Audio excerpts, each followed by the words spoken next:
రాష్ట్ర ముఖ్యమంత్రి గారికి, మన పవన్ కళ్యాణ్ గారికి, లోకేష్ తెలుగుదేశం పార్టీ యువ నాయకుడు లోకేష్ బాబు గారికి నా విన్నపం.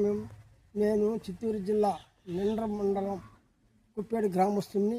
మా నగిరి నియోజకవర్గంలో షుగర్ ఫ్యాక్టరీ నిండ్ర మండలంలో ఉన్న ఈ షుగర్ ఫ్యాక్టరీని మీరు మా రైతాంగాన్ని కాపాడాల్సిందిగా కోరుతున్నాను. మా షుగర్ ఫ్యాక్టరీలో లక్షలాది మంది రైతులు సర్వనాశనం అయిపోతున్నారు. చాలా ఇబ్బంది బాధలో ఉన్నారు. మీరు మా మీద దయచేసి మా మీద కృప చూపించాల్సిందిగా కోరుతున్నాను. మన పవన్ కళ్యాణ్ గారు దీని మీద శ్రద్ధ వహించాలి. మన నియోజకవర్గానికి, మన నగిరి నియోజకవర్గంలో మీరు పక్క గ్రామంలో ఉన్న మా నిండ్ర మండలం, మా యొక్క పరిధిలో ఉన్న షుగర్ ఫ్యాక్టరీని మూతపడి గత 6-7 సంవత్సరాలుగా మూతపడిపోయిన షుగర్ ఫ్యాక్టరీని తెరిపించవలసిందిగా కోరుతున్నాను.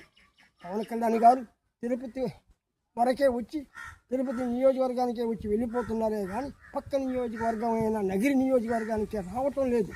కారణం ఏమి?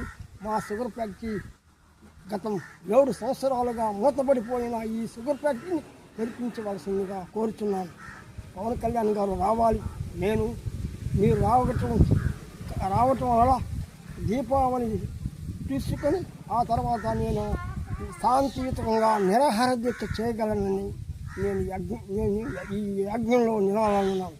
నా ప్రాణం పోయినా సరే నేను నిరాహార దీక్ష చేసి ఈ ఫ్యాక్టరీని తెరిపించవలసిందిగా కోరుతున్నాను. ఇటు పవన్ కళ్యాణ్ గారికి నా ప్రత్యేక ధన్యవాదాలు తెలుపుతూ నేను